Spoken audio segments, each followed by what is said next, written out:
भगवान श्री राम श्री हनुमान जी महाराज से कहते हैं,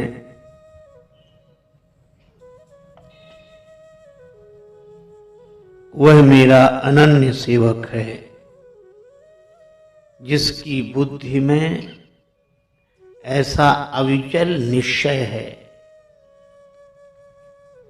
कि मैं परमात्मा का सेवक हूं और चराचर जगत मेरे प्रभु का स्वरूप है।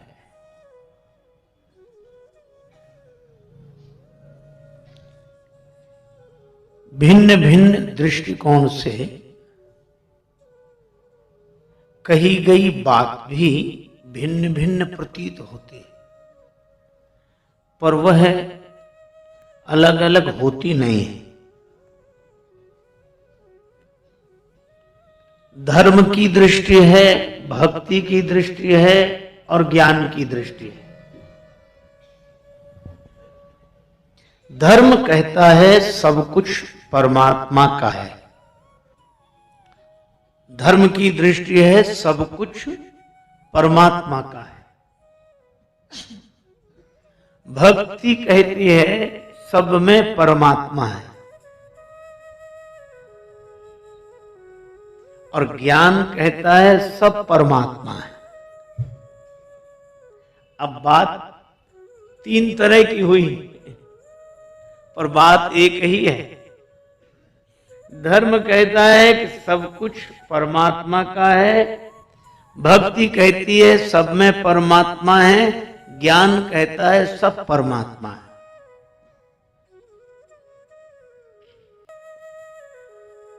आपको लगेगा कि तीनों बातें एक कैसे हो सकती हैं? एक उदाहरण से अभी लगेगा कि एक। आप ऐसे सोचो, जैसे आप ऐसी दुकान में बैठे हों जहां लकड़ी का सब सामान हो, कुर्सी, मेज, तख्त, फर्नीचर, और वहां तीन तरह के लोग पहुंचे और एक आदमी कहे कि सब लकड़ी का है, दूसरा कहे कि नहीं सब में लकड़ी है, और तीसरा कहे कि नहीं सब लकड़ी है। अच्छा बोलो, इन तीनों में गलत कौन कह रहा है? तीनों ही सही कह रहे हैं, लेकिन सब परमात्मा है। ऐसी अनुभूति के लिए ज्ञानी का अंतःकरण चाहिए। सब में परमात्मा है, ऐसी अनुभूति के लिए भक्त का अंतःकरण चाहिए। सब परमात्मा का है, ऐसे अनुभव के लिए धर्मात्मा का अंतःकरण चाहिए। लेकिन बात बिल्कुल सही है, सब लकड़ी का है, यह भी ठीक है। जैसे किवाड़, कोई कहे कि ये पूरा का पूरा लकड़ी का है, दूसरा कहे कि नहीं इसमें लकड़ी है, और तीसरा कहे यही लकड़ी है। सब एक ही बात तो कह रहे हैं, पर अपने अपने स्तर से कह रहे हैं। आप ऐसे विचार करके देखें। चलो एक और व्यवहारिक उदाहरण। कई बार विरोधी बातें प्रतीत होते हुए भी विरोधी होती नहीं। जैसे हम लोग रायपुर शहर में बैठे हैं और एक आदमी दुर्ग से आता है, और दुर्ग में रहने वाले से कोई पूछे कि भाई रायपुर कहाँ है, किस दिशा में है, तो वह कहेगा पूर्व में। और कोई इधर से आ रहा हो, उससे पूछो कि रायपुर कहाँ है, वो कहेगा पश्चिम में। तो दोनों अलग अलग बात बोल रहे हैं। एक कह रहा पूर्व में है और एक कह रहा पश्चिम में है, तो दोनों सही बोल रहे हैं। अच्छा, अब रायपुर से पूछो कि तुम कहाँ हो, तुम पूर्व में हो कि पश्चिम में? वह कहता हम न पूर्व में हैं न पश्चिम में हैं। तुम जब यहां आ जाओगे तो पता लगेगा न पूर्व है न पश्चिम है, हम ही हम हैं। तो आपके लिए कुछ लोग कहते हैं कि तुम पूर्व में हो और कुछ लोग कहते हैं कि तुम पश्चिम में हो। तो रायपुर शहर यही कहेगा कि जो हमें पश्चिम से देखता है उसे हम पूर्व में दिखाई देते हैं, जो हमें पूर्व से देखता है उसे हम पश्चिम में दिखाई देते हैं। पर ना हम पूर्व में हैं ना पश्चिम में हैं, हम तो अपनी जगह हैं। इसी तरह परमात्मा है, जब कोई भक्ति की दृष्टि से देखता है तो उसे साकार दिखाई देते हैं, और जब कोई ज्ञान की दृष्टि से देखता है तो उसे निराकार दिखाई देते हैं। पर परमात्मा अपने आप में ज्यों के त्यों हैं। ये सब कहने की बातें हैं कि वो यहां तक है या वहां तक है, असर उसका वहां तक है, नजर जिसकी यहां तक है। इसलिए सब लोग ठीक बोल रहे हैं। इसलिए कौन क्या बोल रहा है इस वाक्य पर ध्यान न दें, इस पर ध्यान दें कि कौन कहां से बोल रहा है। और श्री हनुमान जी महाराज ने तो राम जी का स्वरूप जानने के बाद यही कहा। अध्यात्म रामायण का यह प्रसंग है। प्रभु राम जी के स्वरूप को हनुमान जी जानना चाहते हैं। राम जी ने संकेत किया, श्री सीता माता ने उनको उपदेश दिया, और सीता माता ने उपदेश दिया तो हनुमान जी महाराज ने राम जी के स्वरूप का बोध प्राप्त किया। तो प्रभु ने कहा, पवन पुत्र क्या जाना? हनुमान जी ने कहा, प्रभु हमारे आपके 3 तरह के संबंध हैं। देह दृष्टया त्वदासो हम, जीव दृष्टया त्वदंशकः, वस्तु तस्तु त्वमेवा हम इति में निश्चितः मतेः। वे कहते हैं कि देह में बैठकर जब मैं बोलता हूं, देह होकर जब मैं बैठता हूं तो आपका दास हूं, और जीव होकर जब मैं देखता हूं तो मैं आपका अंश हूं, और आत्म रूप से जब देखता हूं तो मैं आपका स्वरूप हूं। बस बातें 3 अलग अलग भले ही हैं, लेकिन ये 3 तरह की प्रतीत इसलिए हो रही है कि कौन किस भाव में बैठकर बोल रहा है। और इसीलिए तुलसीदास जी महाराज जब जीव भाव में रहते हैं, तू दयालु दीन हो, तू दानी हो भिखारी, मैं तो आपका दास हूं प्रभु। देह दृष्टि से दास हूं, जीव दृष्टि से अंश हूं।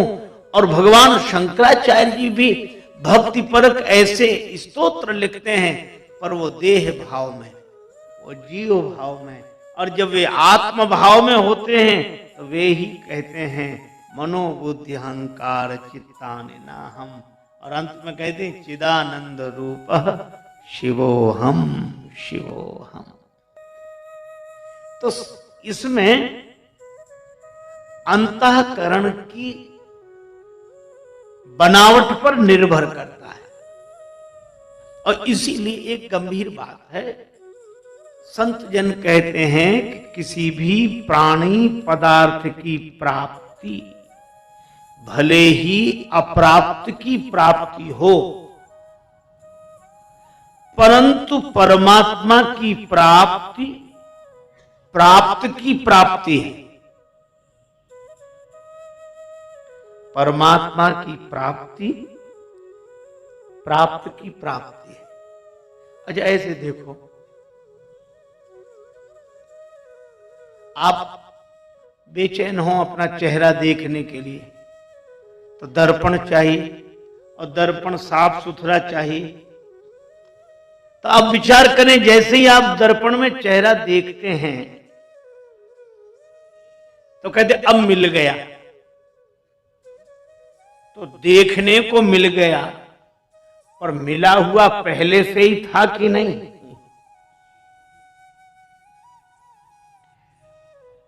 अच्छा एक बड़ी विडंबना है, हम लोग करें भी तो क्या करें। दर्पण में चेहरा देखने के अलावा और कोई उपाय नहीं है चेहरा देखने का, पर विडंबना यह है कि जहां दिखता है वहां होता नहीं है, और जहां होता है वहां दिखता नहीं है। दर्पण की आवश्यकता पड़ेगी। अच्छा चलो एक बात और सोचो, जो दर्पण में देखता है वह दर्पण में दिखता है, तो एक देखने वाला है, एक दिखने वाला है। अच्छा एक बात और सोचो, तो क्या चेहरा दर्पण में है पर दिख वहीं रहा जहां नहीं, और जहां है वहां दिख नहीं रहा है। तो दो चीज चाहिए, क्या? एक तो अंतःकरण, जैसे दर्पण निर्मल हो, साफ सुथरा हो, और आंख ठीक हो। दर्पण साफ सुथरा हो और आंख ठीक हो। लेकिन एक तीसरी भी विडंबना है। क्या? एक चिड़िया बैठी थी दर्पण पर, वो बार बार चोंच का प्रहार कर रही। तो चिड़िया की आंख भी ठीक है, दर्पण भी साफ है, लेकिन चिड़िया यह समझती है कि यह दूसरी है, इसलिए वो चंचू का प्रहार कर रही है। तो इसका अर्थ क्या है कि तीन दोष हैं, मल, विक्षेप और आवरण।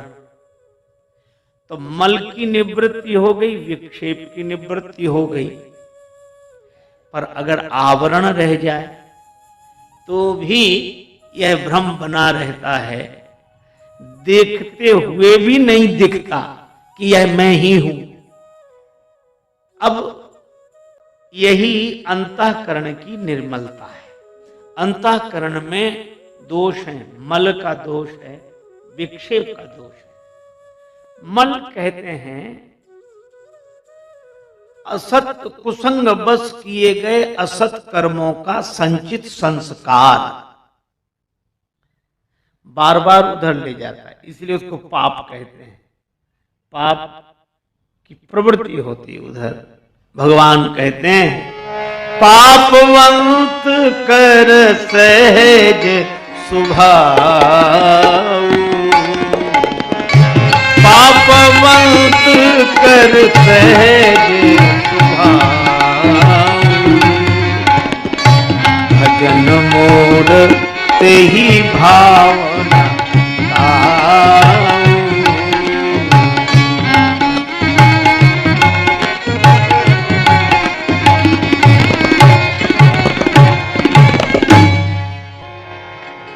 अंतःकरण में मल है, पाप की वासना है।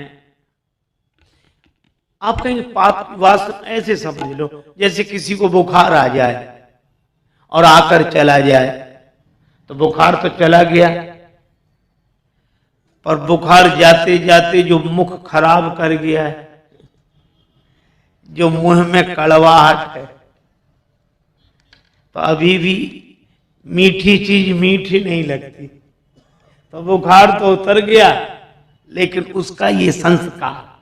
इसी तरह पाप तो करने के बाद मिट गया, प्रायश्चित कर लिया, लेकिन उसका जो संस्कार है वह परेशान करता है।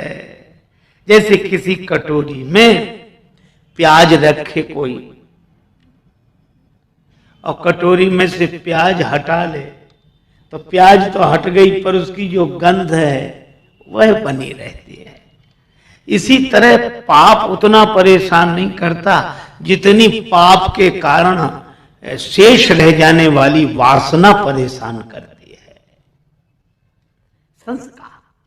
और दूसरा है विक्षेप। विक्षेप है चंचलता, शांत नहीं है मन, इधर जाता है उधर जाता है, इधर जाता है उधर जाता है। ये दो दोष बड़े प्रबल हैं। और तीसरा है आवरण। आवरण कहते हैं अज्ञान को, पर्दा पड़ा आवरण। और भगवान श्री राम क्या कहते हैं, भाई एक शर्त है। क्या? निर्मल मन जन सो मोहि पावा, निर्मल मन,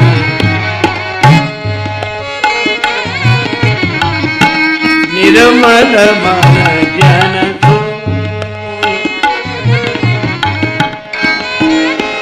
मोहि कपट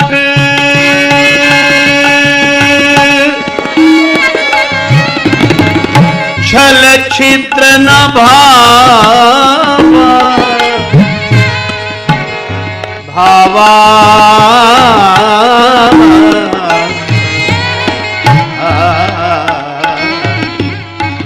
निर्मल मन जन सो पावा, निर्मल मन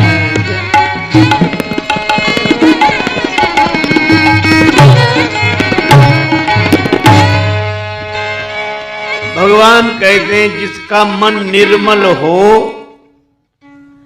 वह मुझे प्राप्त करेगा। अंतःकरण निर्मल हो, बस।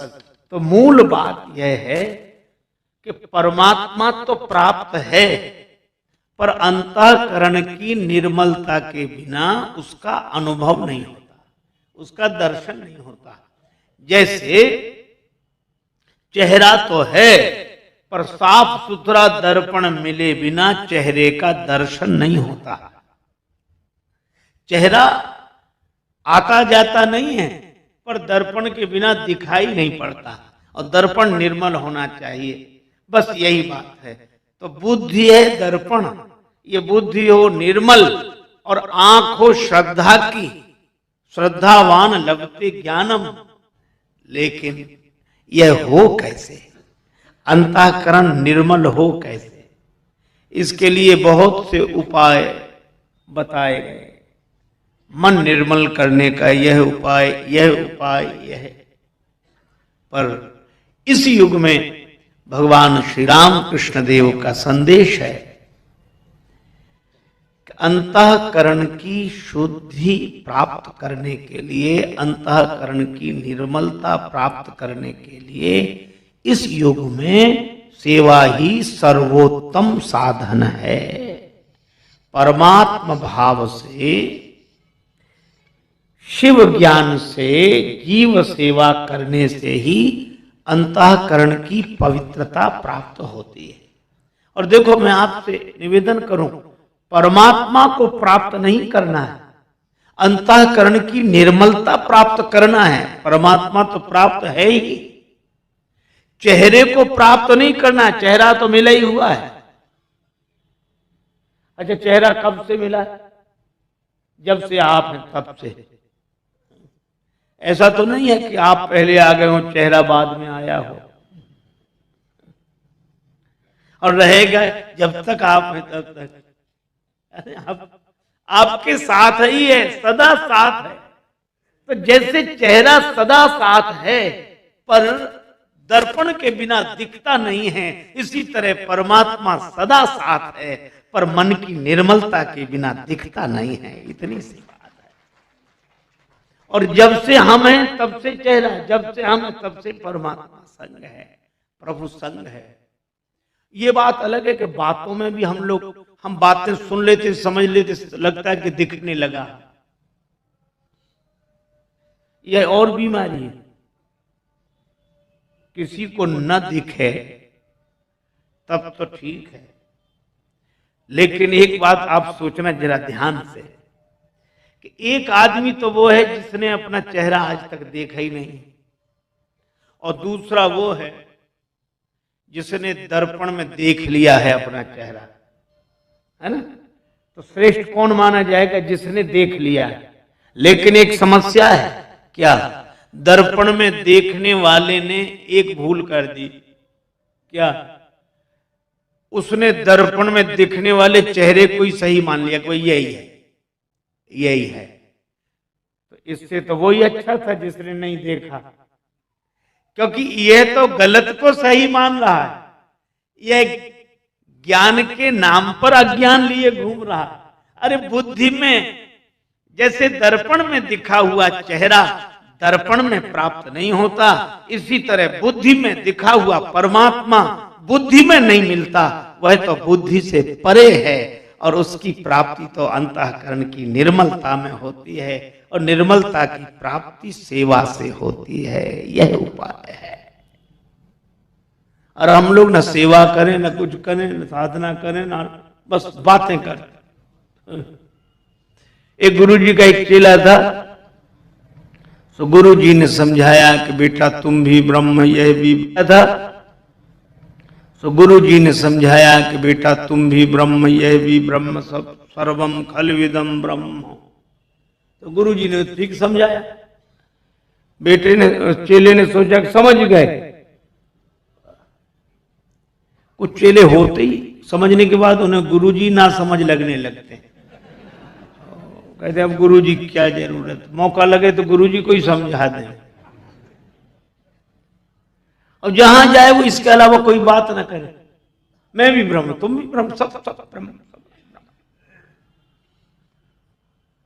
और बड़े अकड़ अकड़ के बोले, मैं भी ब्रह्म, तुम भी ब्रह्म, सब। एक बार जा रहे थे ब्रह्मज्ञानी जी, उनका नाम हो गया था ब्रह्मज्ञानी। राजा का हाथी बिगड़ गया। महावत चिल्ला चिल्ला के कह रहा था, सामने से हट जाओ, जो जाओ वहां से हट जाओ, हाथी हमारे कंट्रोल में नहीं है, तुम्हारा कुछ बिगड़ जाए तो हम जिम्मेवार नहीं हैं। वो चिल्ला चिल्ला के कह रहा था। ब्रह्मज्ञानी जी दो चार लोगों के बीच में थे। लोगों ने कहा कि चलो माना, चलो। बोले कहां?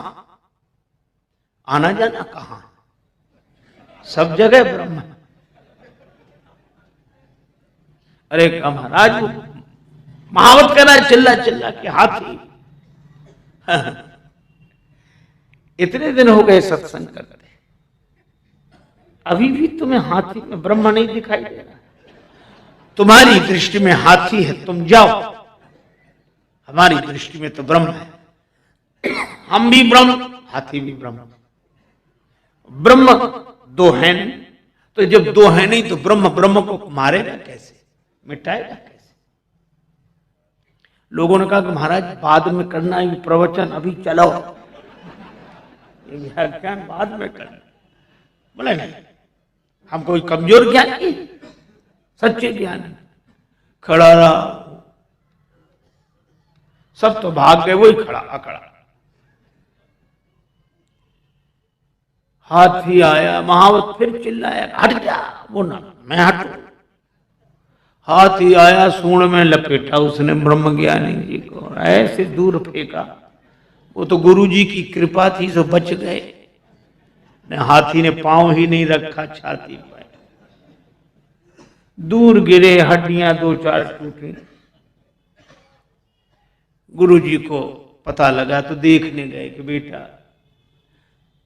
तुम्हारी यह दुर्दशा किस कुसंग से हुई है? बोले महाराज कुसंग से नहीं, सत्संग से, आपके ज्ञान से। गुरु जी बोले हमने क्या ज्ञान दिया? आप ही कहते थे सर्वम खलविदम ब्रह्म, तुम भी ब्रह्म, यह भी ब्रह्म, वह भी ब्रह्म, तो मैं भी ब्रह्म, हाथी भी ब्रह्म। तो जब ब्रह्म ब्रह्म को देख रहा था तो ब्रह्म ने ब्रह्म को उठाकर क्यों फेंक दिया? इसलिए आपका ज्ञान झूठा। गुरु जी बोले ज्ञान तो सच्चा है, तुम्हारी समझ सच्ची नहीं। कैसे? कहा हमने यह कहा था कि सब में ब्रह्म देखना। हाँ यह तो कहा था। तो कहा तुमने हाथी में ब्रह्म देखा? हाँ। और कहा उसके ऊपर जो महावत बैठा था वो चिल्ला कर कह रहा था हट जाओ हट जाओ हट जाओ, उस महावत में ब्रह्म नहीं था। बोले क्या मतलब? गुरुजी ने कहा कि सब में ब्रह्म है तो महावत में भी ब्रह्म था, और महावत ने मना किया कि हट जाओ तो माने नहीं। तो हाथी में ब्रह्म तो देखते रहे, महावत में ब्रह्म नहीं देखा। तो सीधी सी बात है, जब ब्रह्म ने ब्रह्म की नहीं मानी तो ब्रह्म ने ब्रह्म को उठाकर फेंक दिया। इसमें क्या, क्या?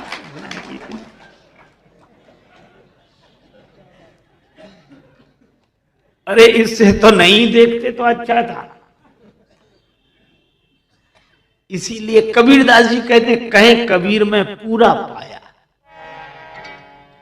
देखना वहां होता है, अनुभव यहां करना होता है। तो जैसे दर्पण में चेहरा देखकर अपने आप में आया जाता है, इसी तरह निर्मल बुद्धि में ब्रह्म को देखकर उसकी प्राप्ति अपने आप में होती है, स्वरूप में होती है। लेकिन इसके लिए अंतःकरण की निर्मलता कभी अगम जिम सुख ब्रह्म सुख अह मम मलिन जनेषु। अच्छा, अब चलो आज थोड़ी सी चर्चा है, हम लोग इस पर विचार करें कि अंतःकरण की मलिनता किन दो तत्वों के कारण। तुलसीदास जी कहते हैं, आह मम मलिन जने। एक तो अहमता और दूसरी ममता। ये अहमता ममता के कारण अंतःकरण मलिन है।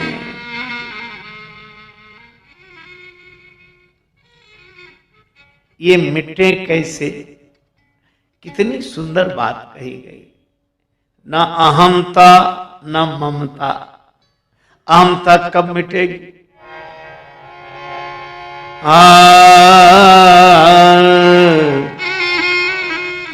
श्री भरत जा रहे हैं राम जी के दर्शन करने के लिए।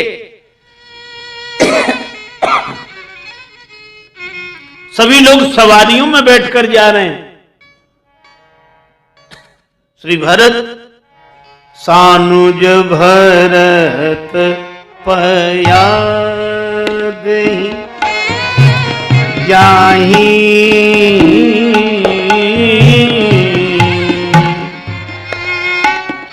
भरत पया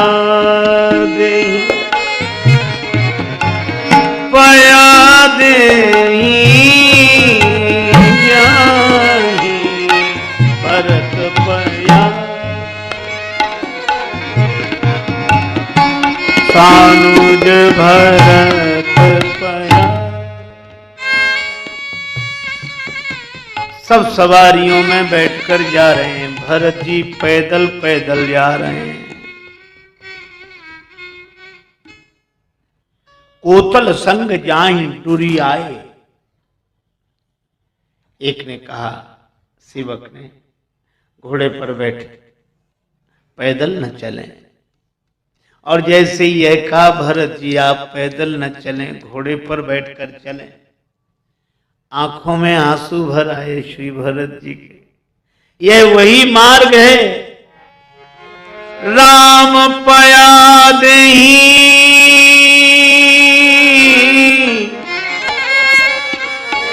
पाए सिधाए।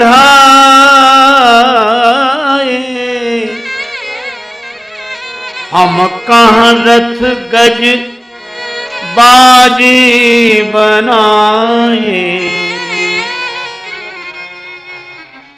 राम जी इस रास्ते से पैदल पैदल गए, निरावरण चरण नंगे पांव। और हम रथ में बैठकर जाएं, घोड़े पर बैठकर जाएं, हाथी पर बैठकर जाएं। तुम ठीक कहते हो, घोड़े पर मुझे नहीं बैठना चाहिए। फिर सिर भर जाऊं उचित असमोरा। सिर भर जाऊं सबते सेवक धर्म कठोरा। जाऊं चित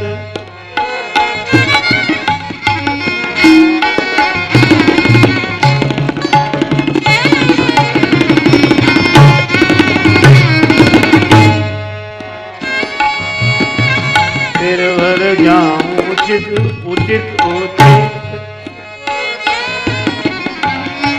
सिर भर जाऊं, सिर भर जाऊं, सिर भर जाऊं, सिर भर जाऊं।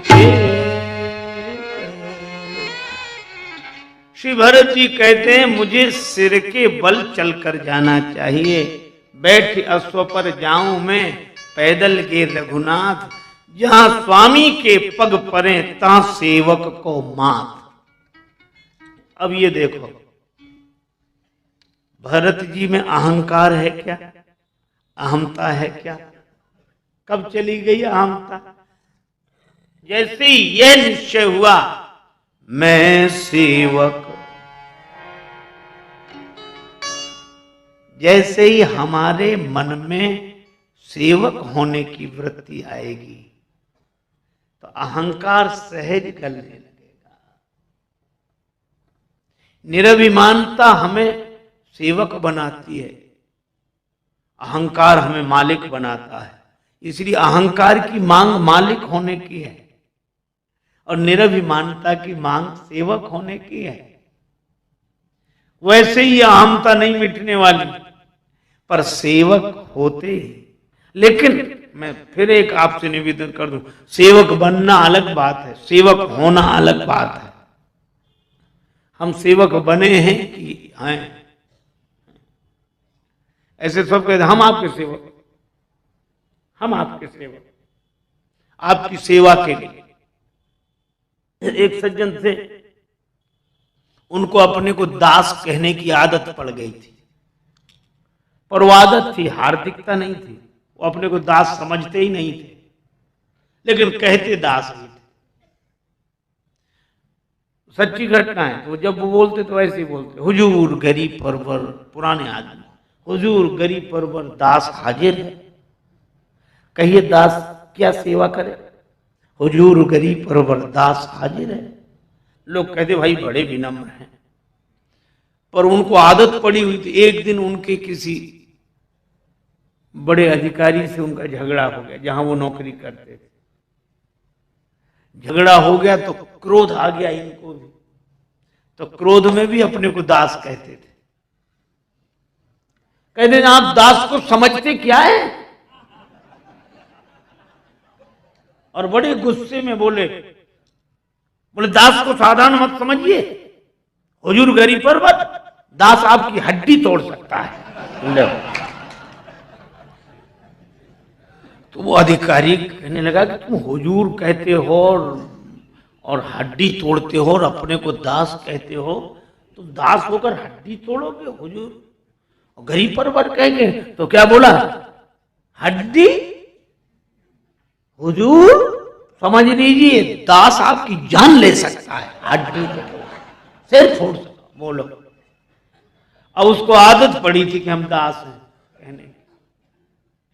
तो ऐसे दास नहीं, दास वह जब हमारा मन स्वीकार कर ले। मैं तो तेरो दास जन्म जन्म को, मैं तो तेरो दास, मैं तो तेरो दास,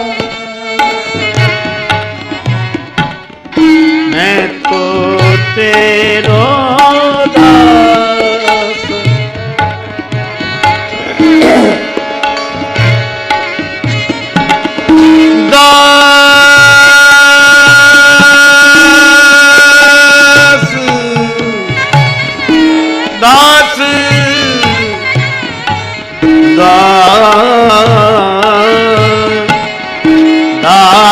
दास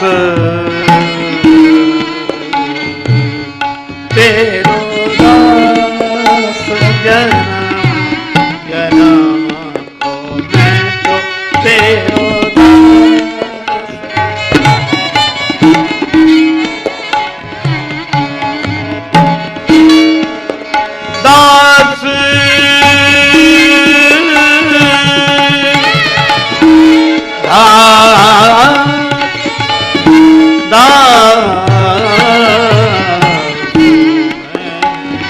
मैं तो तेरो दास जन्म जन्म को,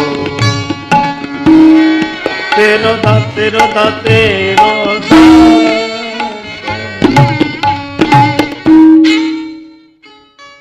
दास का भाव भीतर से आए, प्रभु मैं आपका दास हूं। यह भाव दृढ़ होते ही अहंकार विदा हो जाता है। आपने कथा सुनी होगी, धनुष रखा था जनकपुर में, बड़े बड़े राजाओं ने चेष्टा की, हिला ही नहीं अपनी जगह से। पर दूसरी ओर हम लोग यह भी कथा सुनते हैं कि श्री जानकी माता छोटी सी बालिका के रूप में आंगन को साफ कर रही थी, तो उन्होंने धनुष को बाएं हाथ से उठाकर दूसरी जगह रख दिया और आंगन को साफ करके फिर धनुष को रख दिया। क्या अर्थ है? अर्थ यह है कि धनुष माने अभिमान, और धनुष में बंधी रहती रस्सी, और रस्सी को कहते हैं गुण। संस्कृत में गुण बोलते हैं, और गुणों को भी गुण कहते हैं। और अभिमान क्या अर्थ हुआ? बोले जहां गुण होंगे वहां अकड़ तो होगी, जहां गुण होंगे तो गुणों का अभिमान तो होगा। भगवान श्री राम ने इसलिए तो धनुष तोड़ दिया, रस्सी छोड़ दी कि गुण बने रहें, अभिमान टूट जाए। गुण तो रहें पर गुणों का अभिमान न रहे।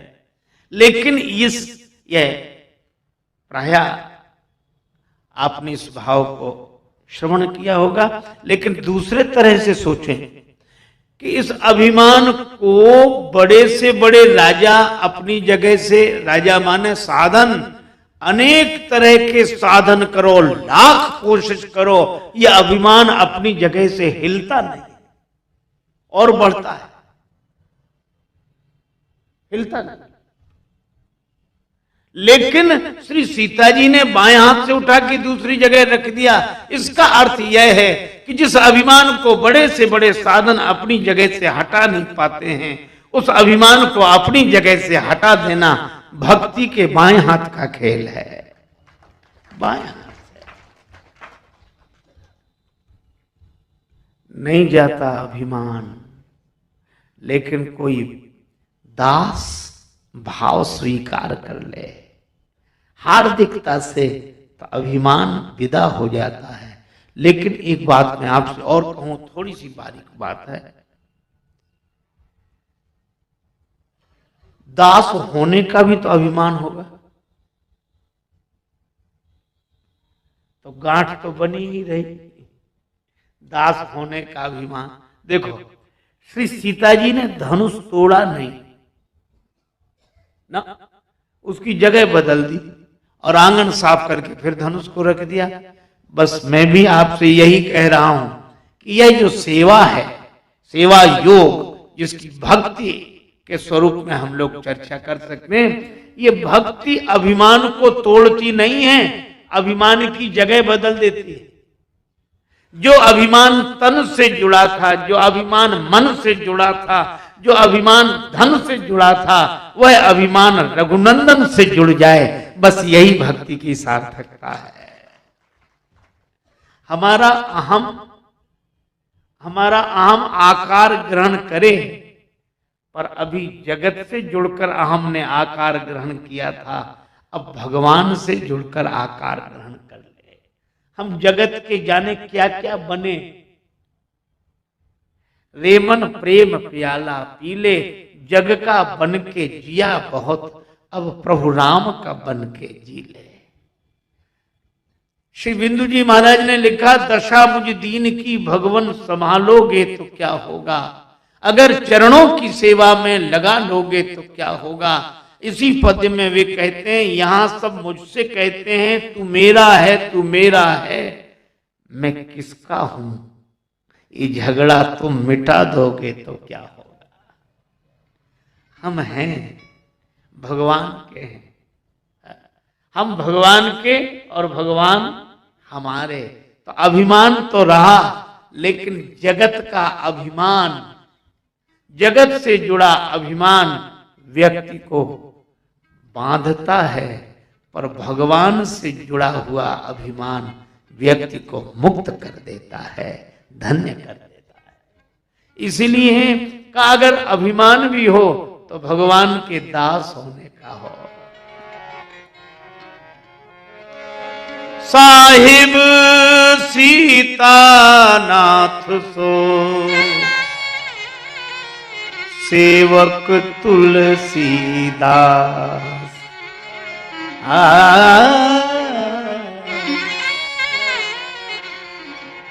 और जो भगवान का दास है, भगवान का भक्त है, वह अहंकार से मुक्त है।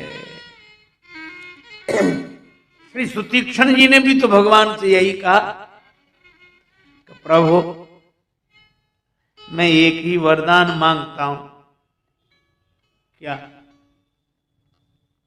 बड़े आदमियों के यहां कई चीजें बेकार पड़ी रहती और किसी गरीब को दे दो तो काम चल जाता है। धनियों के यहां बहुत सी चीजें बेकार पड़ी रहती। गरीब कहता है कि तुम 10 जोड़े जूते रखे हो, अरे एक जोड़ा हमको ही दे दो, अरे एक जोड़ा हमको ही दे दो। तो लोग कहते अच्छा ले जाओ ले जाओ।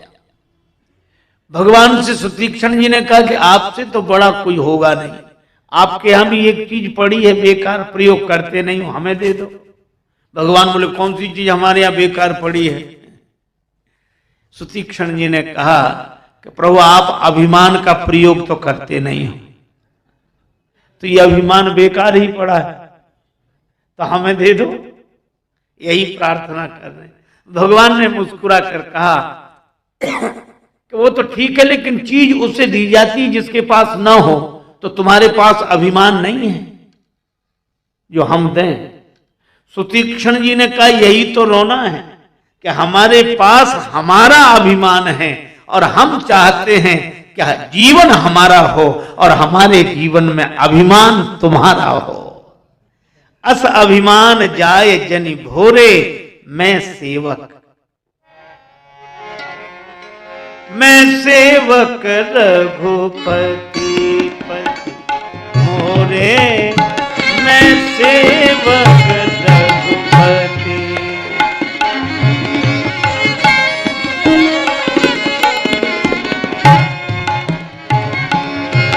रघुपति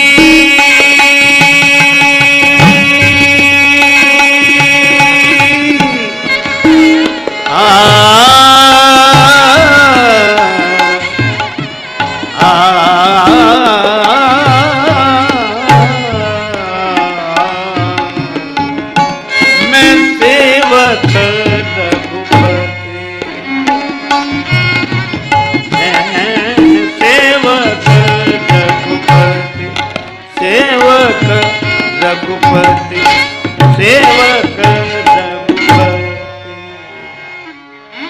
अंतःकरण का सबसे प्रबल दोष है अहंकार, अहमता। अहम मम मलिन जनेश, जनेश कहते हैं अंतःकरण को। एक तो अहमता, इस अहम का आकार बदल जाए। भरत जी कहते हैं सिर भरी जाऊं उचित अस मोरा,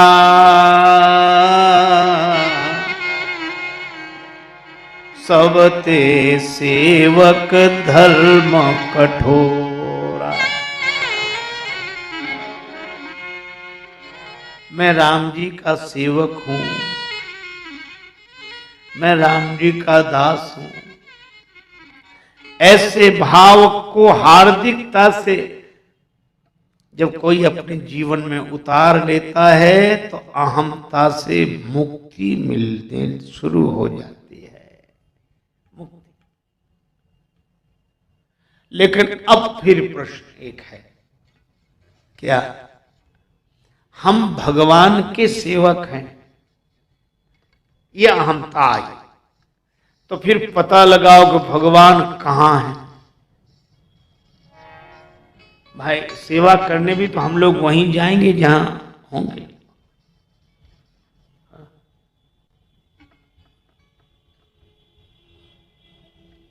एक बार 2 बड़े संपन्न श्रीमंत सेठ बैठे थे, आपस में चर्चा हुई।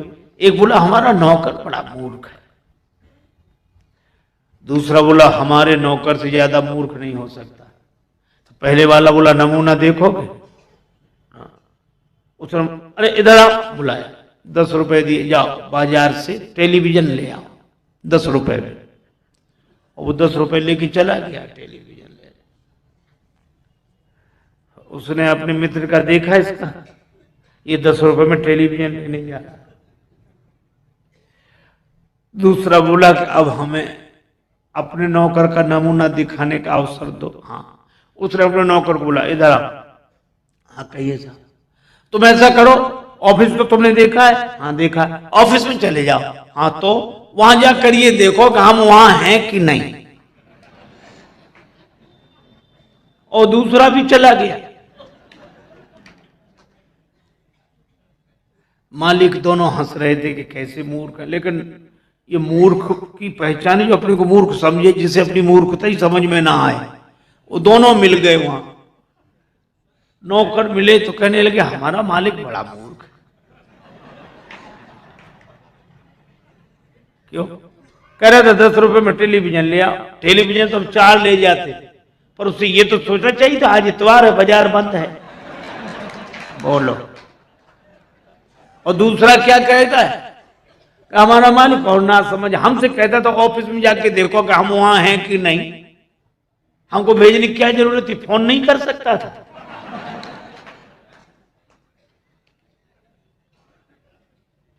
दोनों ही नहीं समझ रहे।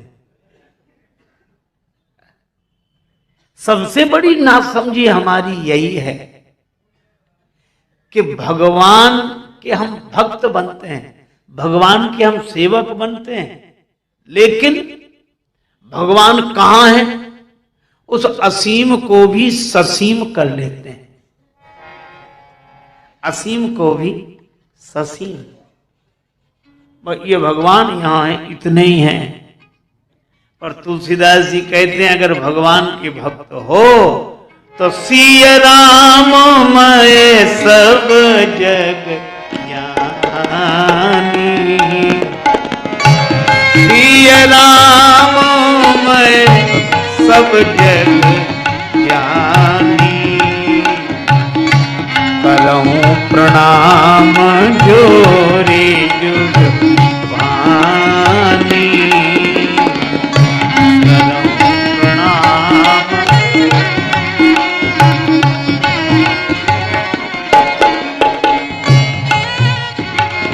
जड़ चेतन जग जीव जत सकल नाम मैं जानी, बंदों सबके पद कमल सदा जोरी जुग पानी, करऊं प्रणाम जोरी जुग पानी।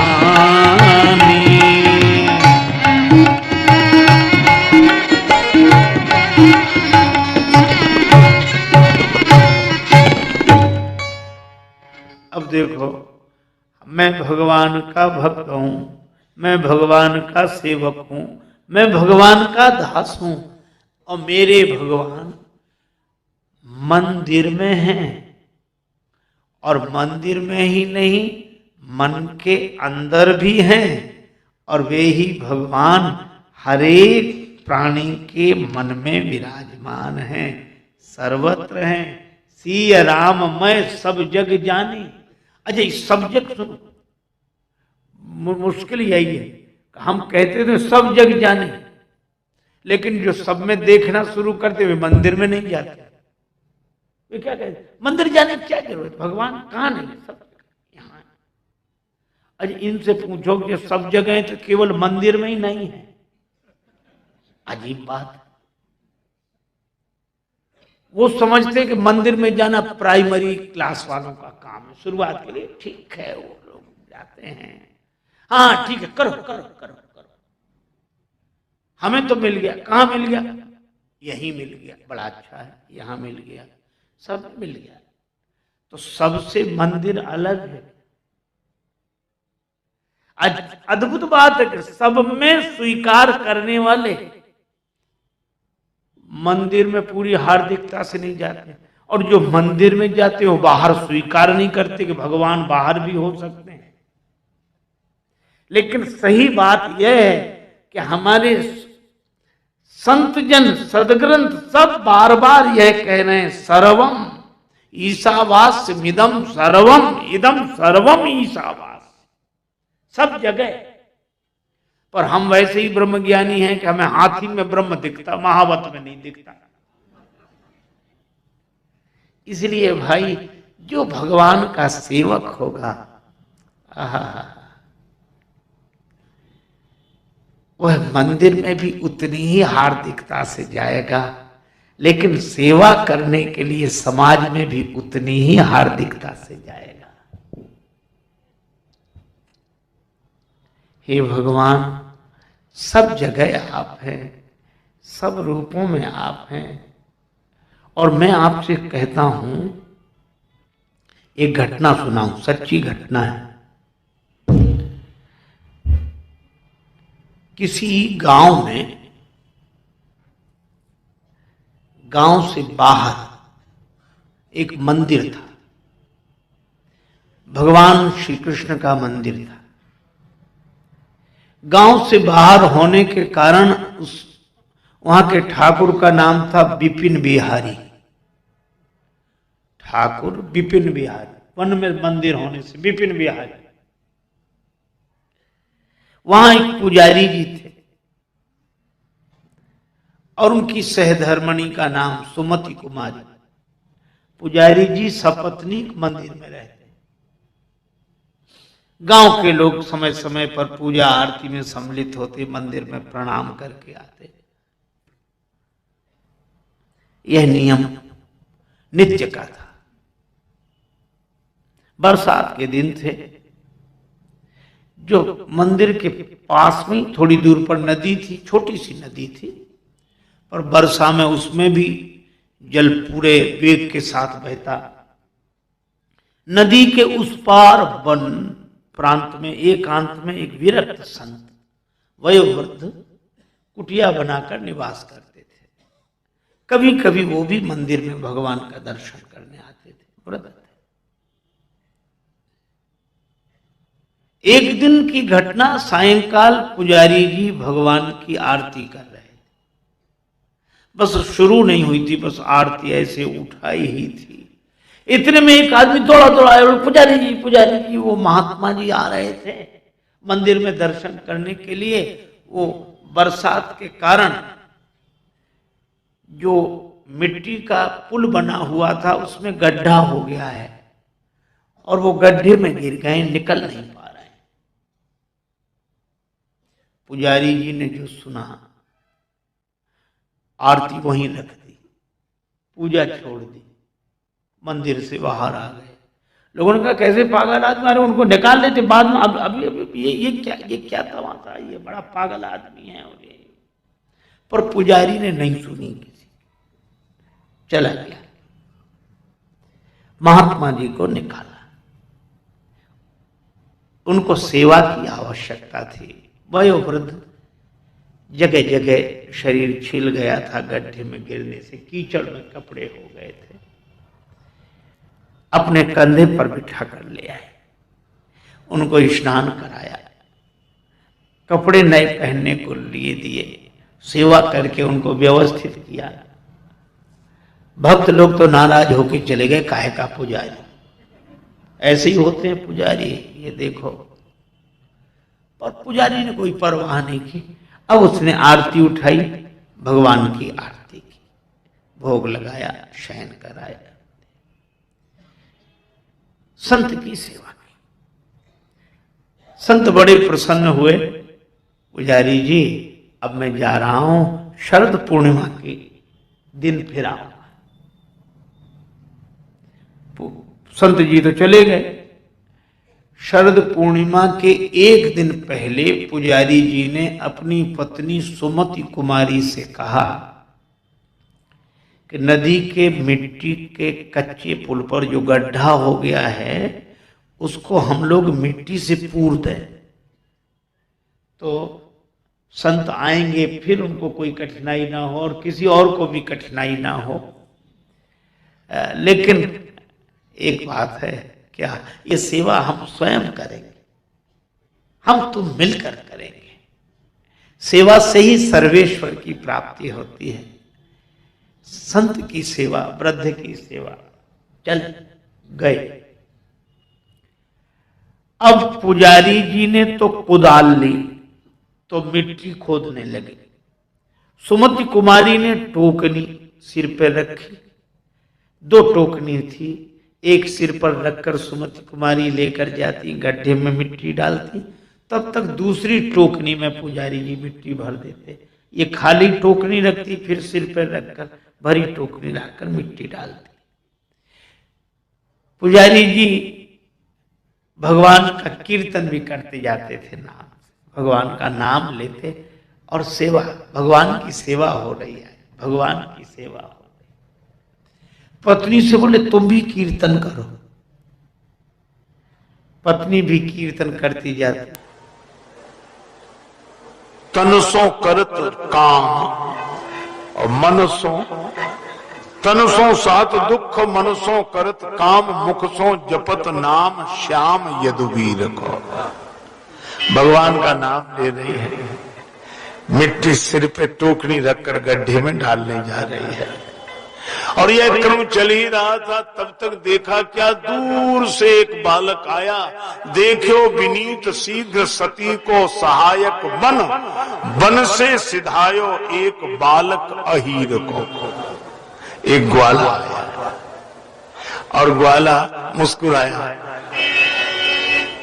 उतनी दूर से मैं आ रहा हूं। सुमति कुमारी ने कहा कहो बेटा कुछ काम। ये टोकरी मेरे सिर पर रख दो, तुम्हारी जगह मैं मिट्टी डालूंगा।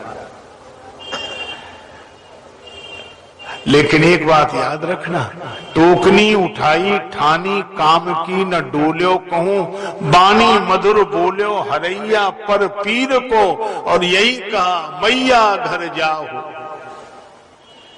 पे समैया पे रखियो ध्यान, दिवैयो प्रसाद मोह पूरी और खीर को। मैं शरद पूर्णिमा पर आऊंगा, खीर पूरी का प्रसाद दिलवाना। सुमति कुमारी मुस्कुरा कर रह गई, अपने मंदिर चली गई। अब बालक टोकनी सिर पे रखे गड्ढे में डाला है, फिर तो खाली रख दे, भरी टोकनी रख के फिर डाला। ये 2-4 बार ऐसे हुआ और पुजारी उधर देख ही नहीं रहे, तुम तो मिट्टी खोद रहे थे। फिर सोचा कि देखें गड्ढे में कितनी कमी रह गई, तो ऐसे पीछे मुड़कर देखा तो टोकनी सिर पे रखे मिट्टी की वो बालक, तो दृष्टि पिछारी परत ही पुजारी को लगा ये पुण्य काम करने में ये कौन आ गया जो बीच में करने लगा। दृष्टि पिछारी परत ही भय दो द्रग लाल, पत्नी के शुभ काज को करत बिलो क्यों ग्वाल। और ग्वाल ये कार्य कर रहा है तो बड़े क्रोधित हुए। आयो कहां ते मूढ़ मार्ग बनावन हेतु, सुकृत बटाए लेत सुमति कुमारी के। दांत कटकटात गारी देत पिछारी परे, तजके कुदारी कहें जात कहां दारी के। अब बालक आगे और पुजारी जी पीछे। आज तो देख ही लूंगा इसे। अब वो टोकनी कहीं गिरा नहीं सकता था, सो टोकनी सिर पे रखे ही भागा। अब भागा गांव की तरफ। पुजारी जी ने कहा आज तो छोड़ूंगा ही नहीं इसे, पकड़कर पूछूंगा ये कौन है क्या कर। और बालक भागा आगे, बालक पीछे, पुजारी और बालक गया तो मंदिर में प्रवेशो विनीत जू विचित्र बाल।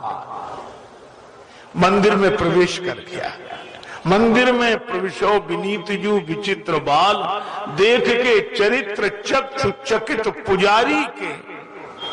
क्या देखा, जिस आसन पर बैठ के पुजारी सबको चरणामृत देते थे, आसन पे टोकनी, आसन पे टोकनी, सिंहासन पे माटी पड़ी, अंगन पे धूल चढ़ी विपिन बिहारी के।